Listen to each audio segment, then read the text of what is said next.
We are really blessed here in the Capitol with some of the greatest people that work around here, touch the lives of so many. So many come from around the country to admire our great national capital, and the people that work around here touch them one way or another, and Albert's one of those great folks.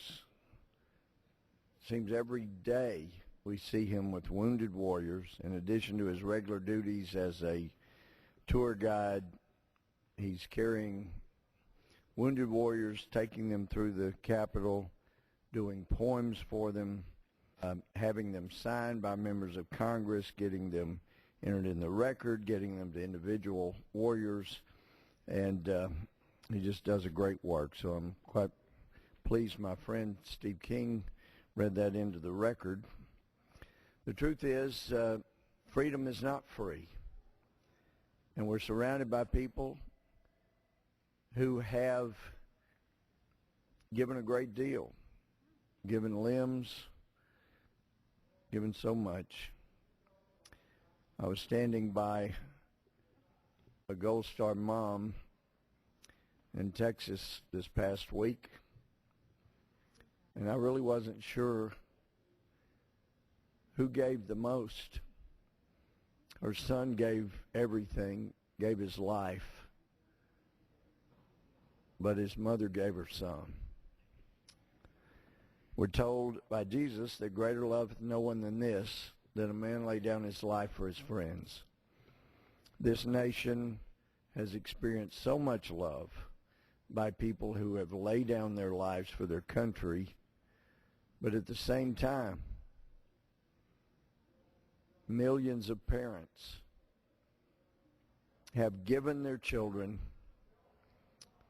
in proper teaching to love the things that make this country the greatest country in the world. Instill those values in their children that cause the children to be willing to show the greatest love that anyone can have.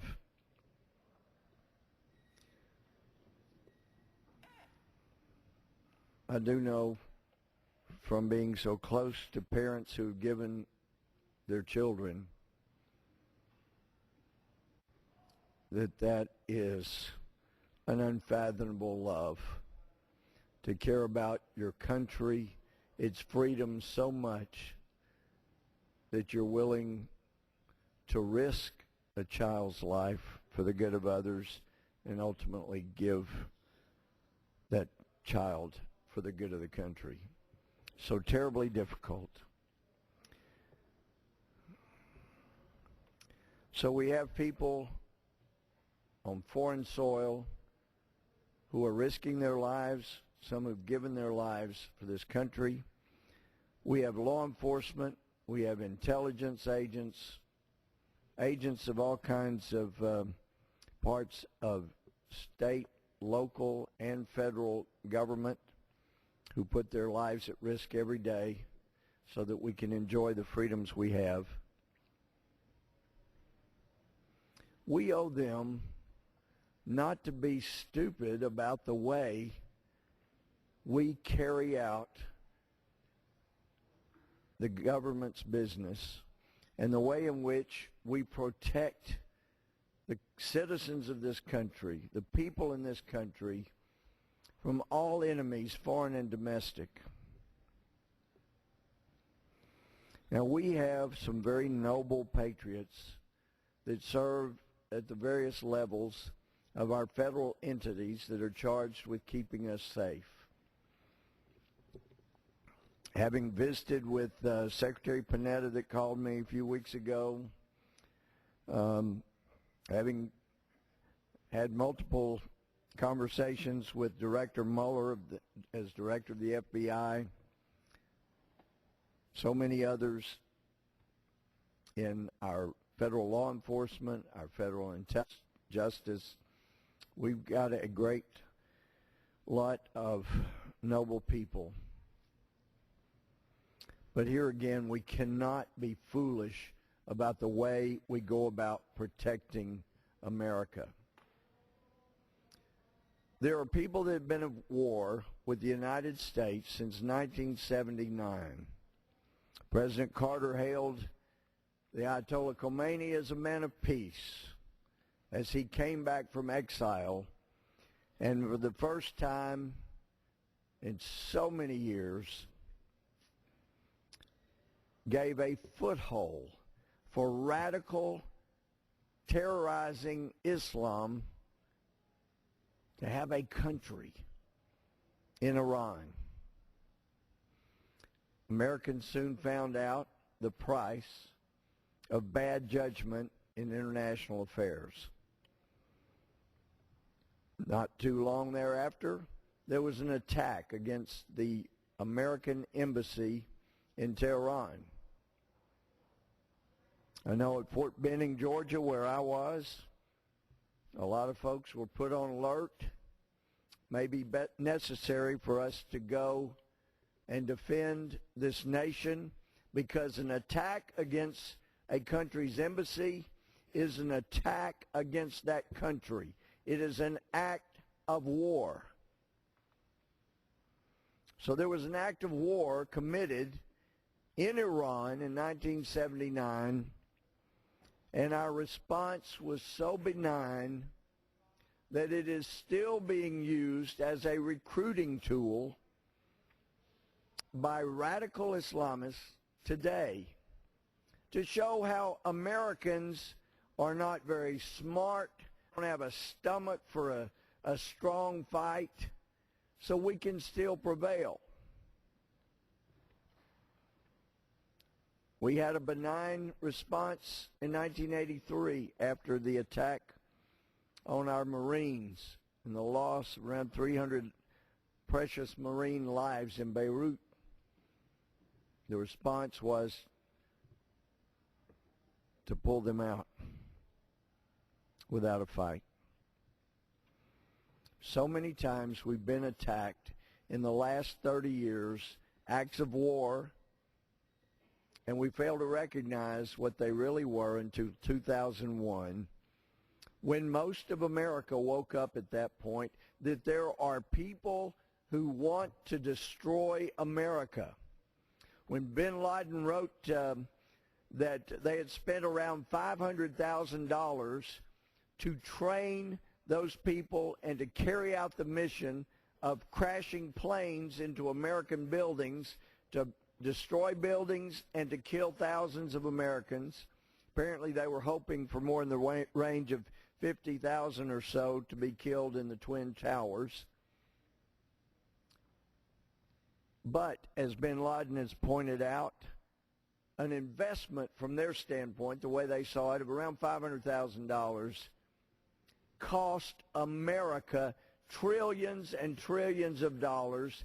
And even before he was taken out, it was clear to him that they helped put America on track to be bankrupt. From his standpoint, that was a tremendous investment. Invest $500,000 in an act of war and cost your enemy not only thousands of lives, but trillions of dollars. Not only in damage, but in the money spent to try to secure the nation. That's why it is so important that we be more smart about the way our money is spent, that we utilize a little bit more discernment, a little more wisdom in the way we take on those who are bent on our destruction. They're still there.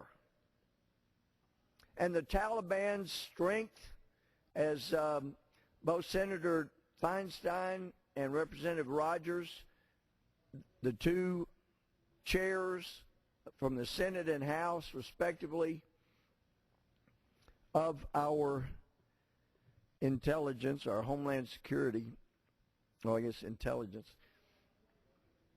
they understand and they believe the Taliban's stronger now than it was before. It is growing in strength.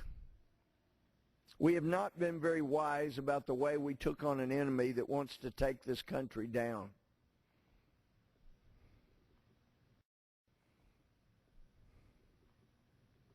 Now, there are some who have been a little oversensitive, and it seems that some who are our Muslim friends who have been more defensive about any questions about radical Islam than they have been condemning about the radicals that have hijacked their religion. And it would be helpful for those of us who know there are moderate Muslims who just want to live in peace to have their help in condemning radical Islam instead of condemning those of us who stand up against and condemn radical Islam. Now, America, one of our great traits is we don't want to really offend people around the world. There have been some ugly Americans over the years who give us a bad name. But all in all, Americans are loving, caring, forgiving people. And the only nation in the history of the world that has ever sent treasure in the form of money and our greatest assets, our individuals, to fight and die on behalf of people in another nation over which we want no control, we want no territory, we just want freedom to reign in the world so we can live at peace and help extend that freedom to others around the world. That's why over the years, as stories have unfolded about high-handed leaders in other countries who say, we want Americans out, we don't like you. And responses come in some situations, do you want us to remove all of the dead bodies of Americans who gave their lives so you could have the freedom to tell us where to go and what to do? Americans have had a place in history like no other nation. And ironically, as one general recently said in conversation, virtually every deployment he has had into harm's way, he has been sent there on behalf or by the United States on behalf of Muslims who were being mistreated by others, including Christians. So for some of us, it gets a little discouraging that our Muslim friends who want to live in peace will not take notice of the fact that this country has stood up against tyranny, against moderate Muslims around the world. And we continue to do that. And we are doing that in Afghanistan. And we get no credit for that. And instead, we get condemned because we want to protect what we have. And we get so caught up in political correctness that we're afraid to call things as they are. And I mentioned before, but that line in the Patton movie may or may not have actually been said, but it is a fact for military strategists. As Patton looked over the carnage from a battle in which his tanks took on the tanks of that incredible German Field Marshal Rommel, and reportedly Patton said something like, paraphrasing, you know, Rommel, you glorious childless son, or parentless son, I read your book. Going through military science, we were taught if you want to be able to fight effectively on behalf of your country, you have to know your enemy. We would prefer no enemies. And as Christians, those of us who are, we're taught love your neighbor as yourself. Jesus himself said when he was asked by a lawyer, what's the most important commandment? He said, love God, and the second is like it, love your neighbor. And on those two things, those two laws, hang all the law and the prophets. The full face of Moses depicted above the door in the center back in the gallery is there because he was considered perhaps the greatest lawgiver of all times. Of all the lawgivers who have side profiles, Moses has the one full face. And if you were to outline the 10 Commandments that Moses was used to provide, you could outline them under two headings. Number one, love God. Number two, love each other. They all fall under those two commands. And since we have a very rich Judeo-Christian heritage here in America, since for at least the first 130 or 40 years of our country's history, people have been proud to constantly quote the Bible here on the House floor as ultimate authority for reasoning behind good legislation. As one goes right out those doors, straight down the halls, a matter of feet, you come to Statuary Hall. It is the place where the House of Representatives met for most of the 1800s, and except for after the fire in 1814 that the British set, a fire which was put out by what insurance policies would call an act of a deluging rain that put out the fire, preserved this Capitol's shell so that it didn't implode and become a bunch of ruins. Right down the hall in Statuary Hall, formerly the House of Representatives, for most of the 1800s, it was a place of non-denominational Christian worship services.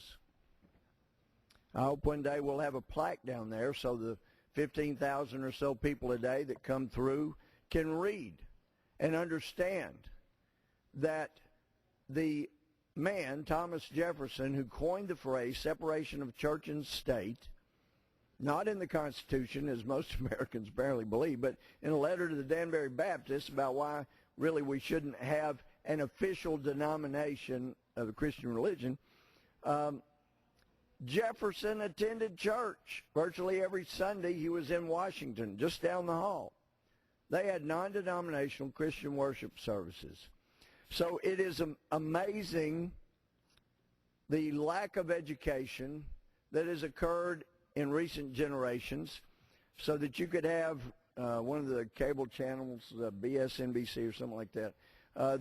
They reported that in the past week there was some kind of a prayer service in Statuary Hall by a bunch of right-wingers, when what was actually done was not nearly as stout in Christian nature as what Thomas Jefferson used to do as president when he attended church down there, and the speaker's podium was used as the pulpit each Sunday for most of the 1800s. And most people credit Madison with more to do with the Constitution than anyone else of our founders. Madison also attended church, a non-denominational Christian church, in Statuary Hall, back then a House of Representatives, and he found no affront to the Constitution to attend church in the U.S. Capitol. And for much of the 1800s, the largest the largest Christian church in the nation's capital was here at the Capitol in the House of Representatives, where they attended church each Sunday. The Congressional Research Service did some research on material that we provided to see what they believed was documented and what wasn't. They said Jefferson normally came down Pennsylvania Avenue on horseback by himself, One story is of Jefferson coming down Pennsylvania Avenue with a big Bible under his arm, and one of the citizens said, "Mr. President, where are you going?" Well, it was Sunday morning. He said, "I'm going to church up in the Capitol." He said, "Sir, you don't believe everything those Christians do up there." And he said, "Sir, I am the highest elected magistrate in this country. It is imperative that I set the proper example." So he came to church. And he did not find attending church down in the House of Representatives as offending the notion that he dreamed up of a separation of church and state. His words. He's also the person that coined the phrase having a wall of separation that the Supreme Court has many, many years later misconstrued because they didn't know their history, weren't properly taught. But Jefferson did not find it an affront to his concept of separation of church and state to bring the United States Marine Band into the Capitol to play Christian hymns for the Christian worship services. So what to some cable channel may have been this strange, weird thing that happened because they have not been properly educated, to Thomas Jefferson, to James Madison, was just a matter of propriety and course. Certainly there's nothing wrong with bringing the Marine Band to play hymns in the House of Representatives for a non-denominational church Christian worship service because it was non-denominational. They weren't putting emphasis on any particular denomination. When Randolph, during the 1787 Constitutional Convention, saw that things were falling apart and heard this inspirational speech by Benjamin Franklin, how Franklin, in his words, we have his words because he wrote them down in his own handwriting, said, "I've lived so a long time, and the longer I live, the more convincing proofs I see of this truth. God governs in the affairs of men, and if a sparrow cannot fall to the ground without his notice, is it possible an empire could rise without his aid?" Franklin went on to say, "We've been assured, sir, in the sacred writing that unless the Lord build the house, they labor in vain that build." Some of us were taught he was a deist, but his own words in his own handwriting, speech that he gave to the other members of the Constitutional Convention, he urged them by saying, "Firmly believe this." He said, "I also firmly believe without his, God's concurring help, we shall succeed in our political building no better than the builders of Babel. We'll be confounded by our local partial interests, and we ourselves shall become a byword down through the ages." Well, Randolph, his proposal after Franklin was, we basically have had so much disagreement, such a spirit of anger in here, I move that we all go to church. Here we are, the end of June. We're about to celebrate the country's anniversary. I move that we all go to church together, and all of us, the irony of this, all of us as part of the Constitutional Convention that are going to give this nation the Constitution that will one day cause the Supreme Court to say, we don't think that you can constitutionally do what the founders and the writers of the Constitution did. He said we all ought to go to church together in celebration of the anniversary and then come back and pick this up. One wrote that there was a new spirit. They all went to the Reformed Calvinistic church. They all went to the same church. They all heard the same sermon. And it evoked a spirit of unity and collaboration. And although there were differences, they were able to come together thereafter and give us the Constitution. So it's part of our heritage. And as part of our heritage, we welcome people from all faiths or no faiths. But just because you don't have a faith, don't come in and tell us we can't have and enjoy what the founders provided and assured in the First Amendment that we could have. Don't try to miseducate any more Supreme Court justices so that although they're brilliant of intellect, they're ignorant of our history and what the Constitution means, so they do not really understand the freedoms that we were provided, and that there is a prohibition against our practicing our religion. Some have twisted those words, the language, our Constitution, and political correctness to the point that it is exposing us to unnecessary danger. And although these people that we have in authority here in this town mean well, and they all want to see the country do well and thrive, we can't be stupid about the way we go around helping protect the country.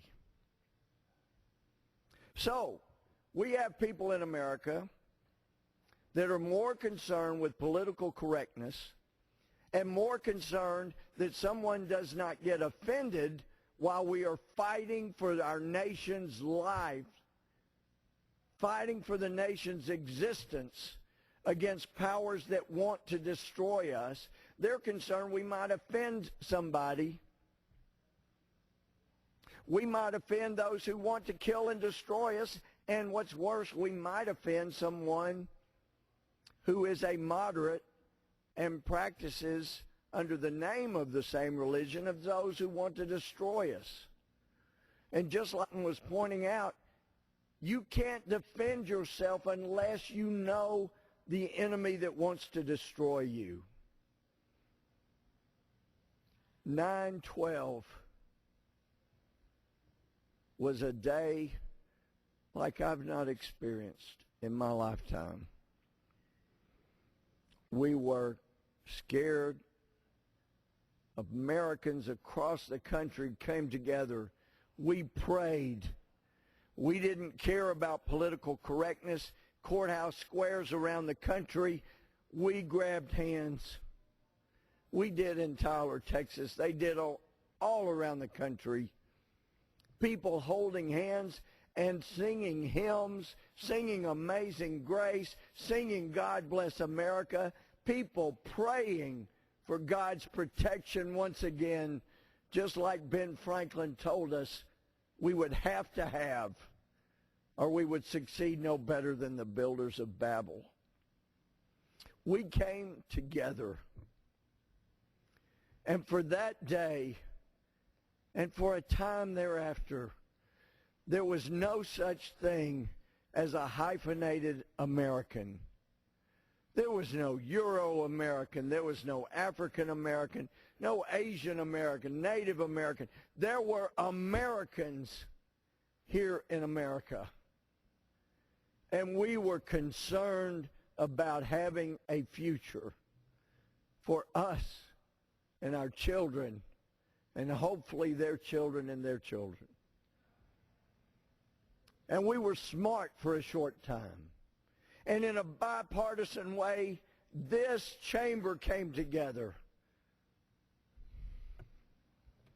I was on the bench at the time as a judge. I was qualifying a jury panel when the Twin Towers were hit.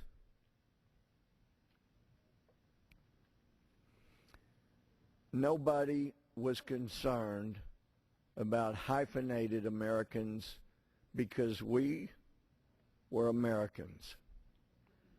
And what this chamber did in coming together with the Senate and saying, you know what, let's study where we went wrong.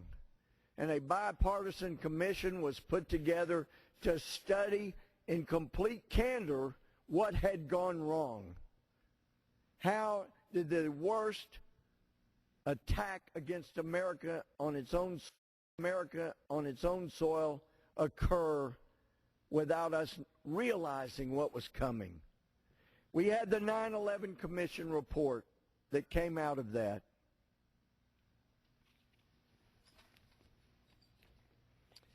And the 9/11 Commission report used words like enemy 39 times, jihad 126 times, Muslim 145 times, because those who wanted to destroy us and tried used that term about themselves. That's who they said they were before the attack.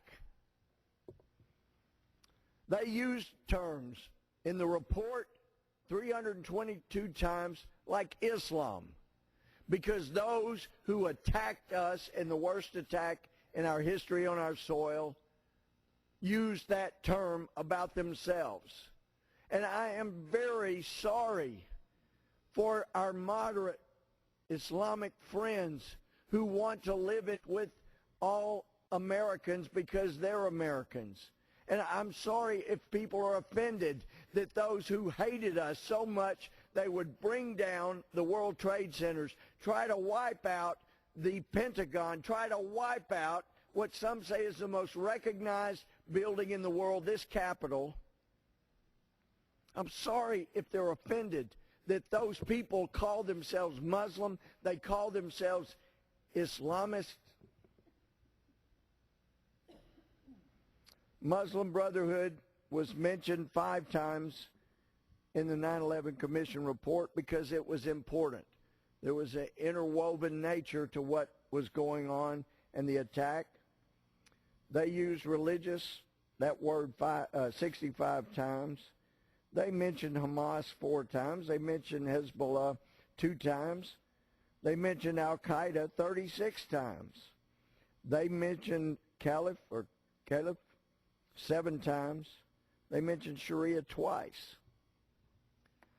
But apparently, we have leaders who mean well. I know that.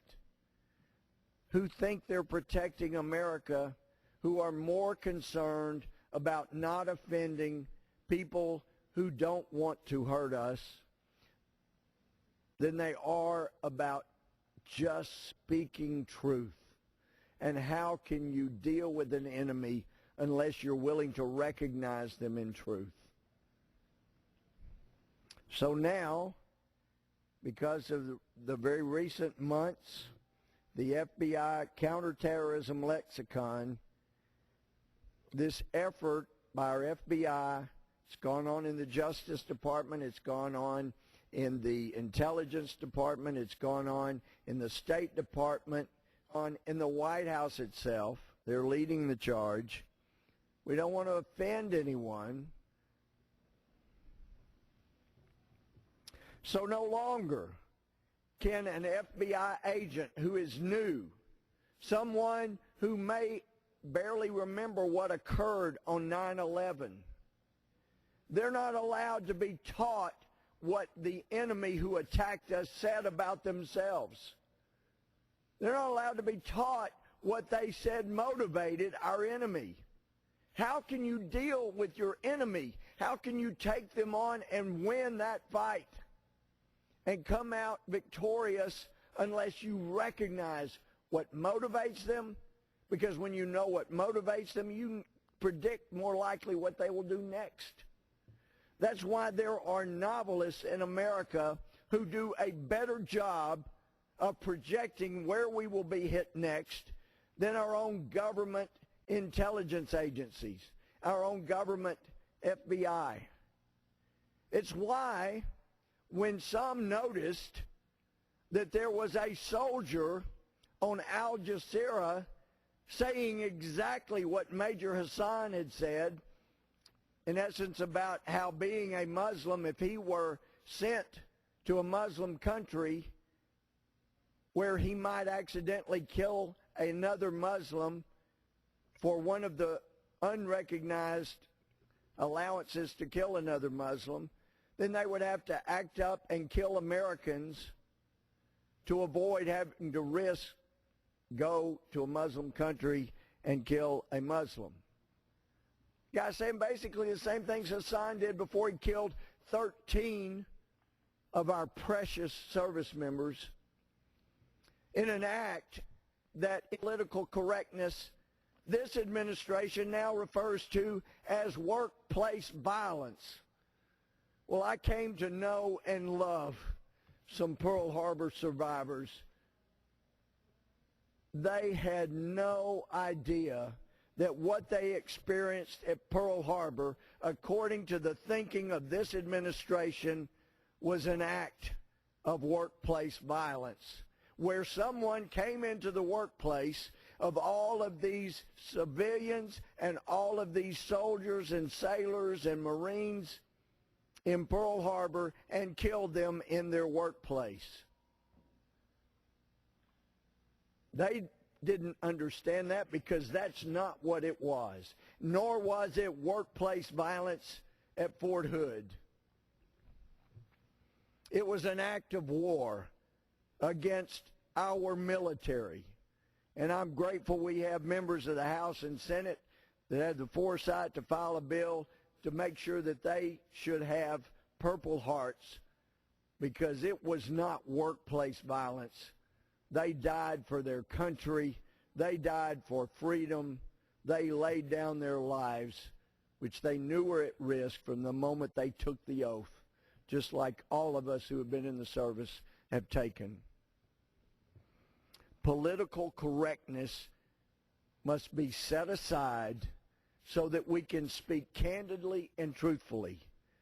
And so if there really is nothing to fear from the radical Islamists who have hijacked the name of a religion away from the mass moderate Muslims, it's time for more than just 3 or 4 or a handful of moderate Muslims to step forward and help us in calling it what it is.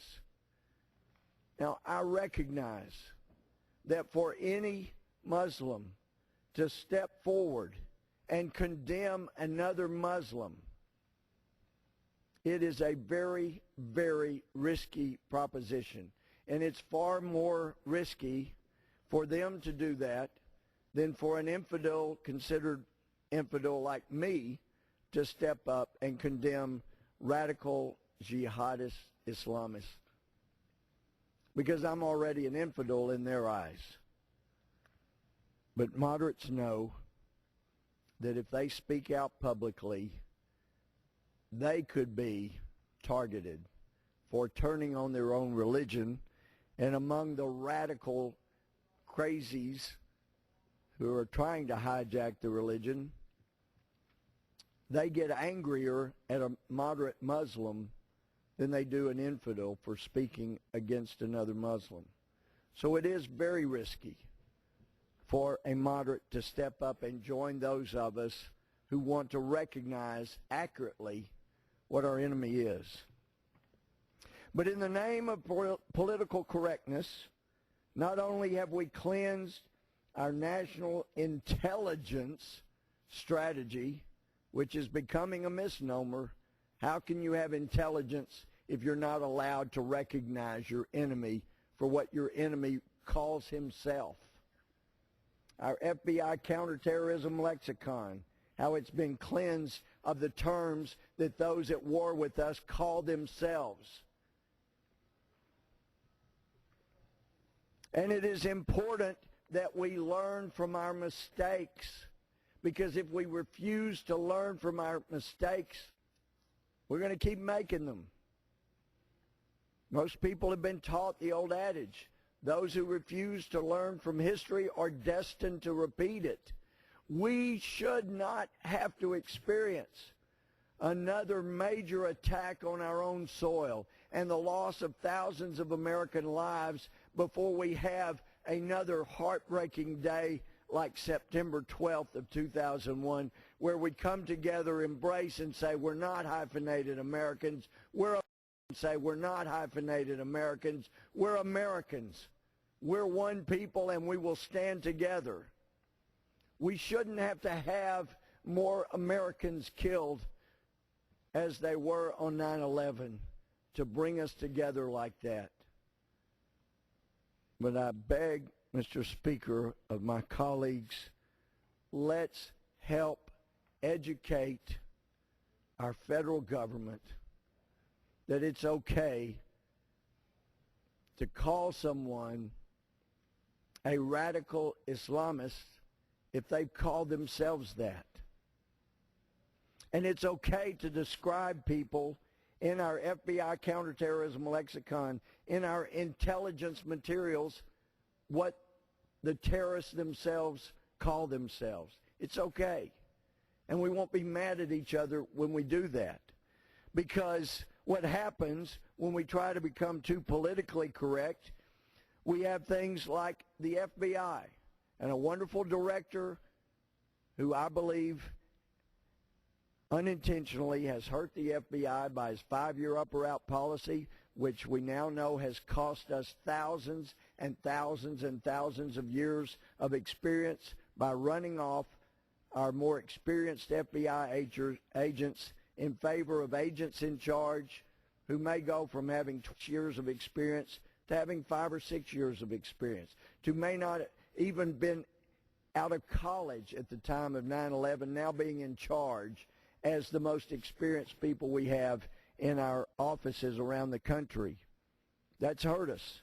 And at the same time, for example, in June of 2002, our FBI director took fire for giving a speech to the American Muslim Council, who the director's spokesman described as the most mainstream Muslim group in the United States, unquote. But at the time of the speech in 2002, the head of the American Muslim Council was a man named Al-Amoudi, who was videotaped in October of 2000 delivering a speech just yards away from the White House proclaiming, quote, "I've been labeled by the media in New York as being a supporter of Hamas. We are all supporters of Hamas. I wish they added, I am also a supporter of Hezbollah," unquote. That was also the same year, 2002, that the AMC, American Muslim Council, board advisor and former acting president, Jamil Al-Amin, was arrested for murdering a Georgia police officer. Al-Amoudi was arrested in 2003 in a Libyan assassination plot targeting the Saudi crown prince, and later identified by the U.S. Treasury as one of Al-Qaeda's top fundraisers in the United States. And at the time of our FBI director's speech in 2002, Al-Amoudi had been under investigation by the FBI for almost a decade for funneling money between Osama bin Laden and the Blind Sheikh. In October of 2003, just days before the ceremony honoring a Detroit Muslim leader, Imad Hamad, and bestowing on him the FBI Director's Award for Exceptional Public Service, the FBI had to contact Hamad and tell him he wasn't going to receive the award. The FBI initially claimed they had decided to give the award to a victim of the 9/11 terror attacks, but later an FBI spokesman revealed that unflattering information about Hamad had been made public during the deportation proceedings for one of his close associates. In fact, the INS fought for 2 decades to deport Hamad for his suspected support for the Popular Front for the Liberation of Palestine, a designated terrorist organization by this government. That information came to light not due to any checking or vetting by the FBI, but thanks to an article published by the New York Post. Brings me back to the point about a young soldier. After the 13 military members were killed at Fort Hood by Major Hassan, who's on Al Jazeera saying the same things Hassan did before he went to kill. And we had people that actually noticed that, but it would have been politically incorrect to do anything about it. Well, you know, they say those things. And if it had not been for, yes, a gun dealer in Texas who found this young private suspicious, if it had been for that gun dealer turning him or calling in local authorities and alerting them, we would have had another Fort Hood shooting and lost other precious members of our military. They were saved not because of the intelligence community, the terror, the FBI counterterrorism, or the Homeland Security countering violent extremism, because we don't want to use the term jihad or Islamic jihad, so it's countering violent extremism. No, none of those picked it up.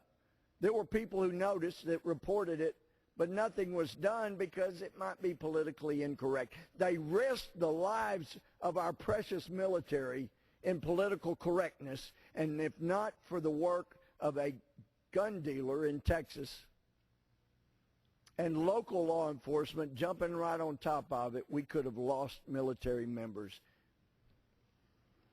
Other examples: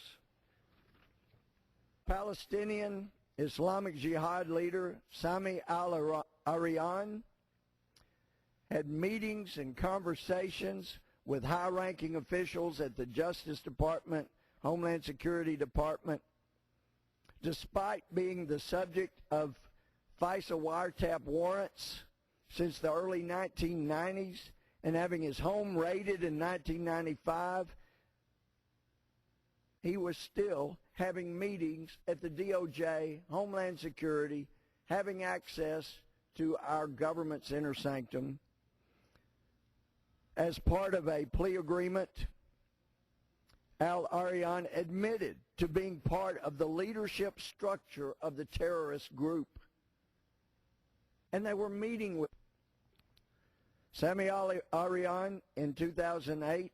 In 2008, our FBI director handed one of his director's community leadership awards to Imam Yahya Hindi, who had testified during al-Arian's trial as a defense witness.